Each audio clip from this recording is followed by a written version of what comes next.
Hello, my name is Dave Provance. Today's topic will be teaching major and minor thirds. To my junior high choir would be my focus.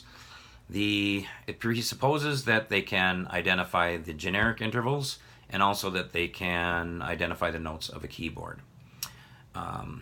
What they gain from this is that knowing the major and minor intervals will help them start to build the triads and further chords down the road. Also, knowing what they sound like and what they look like should help them in performing and creating music, which we are an ensemble. So,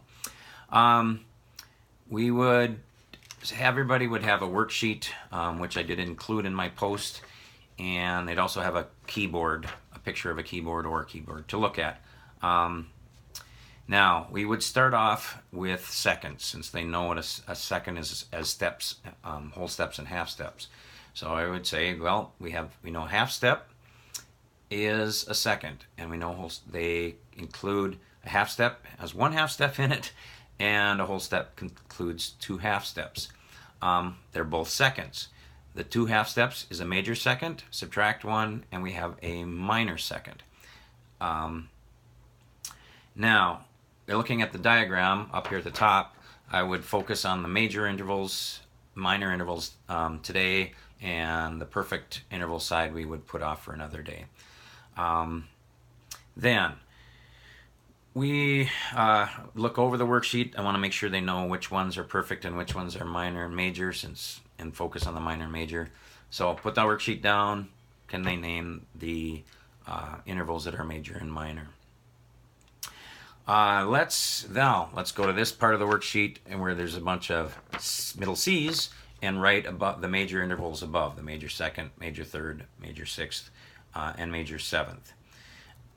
Tell them they're all major intervals and play them so that they can hear them.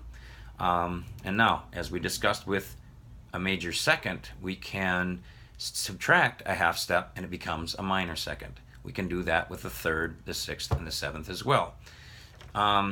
So we would, up here, we would count the major, decide and count how many half steps are in a major interval, and then subtract one and say how many half steps are in the minor interval.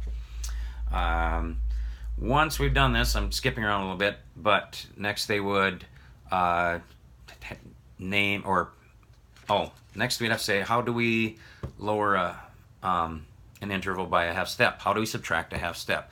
They should come up with the top note, lower it by a half step, or raise the bottom note by a half step. Today we're going to lower the top note by a half step. Now, finally, we would fill out the other intervals, the minor intervals here, by lowering the top note a half step. At this point, kind of make sure they're correct, and now we would go over, now I'd have them do the bottom part here, where they name the interval major and minor third above each note, and so on and so forth. When we go over the answers to this, make sure they got it right. I'd also play them so that they could hear them, and again, relate to what we see, what it sounds like. Further drilling, I could do intervals I could just show them intervals and name them. I could have a worksheet of that. I'd also at some point add the perfect fourths and fifths in there, and octaves and unison firsts, and so that we'd have that also. And then I drill them further. Let's have a competition. Name the note. Here's a note. Both of you write. Two of you write a whole and a half. Who can do it faster? Sorry.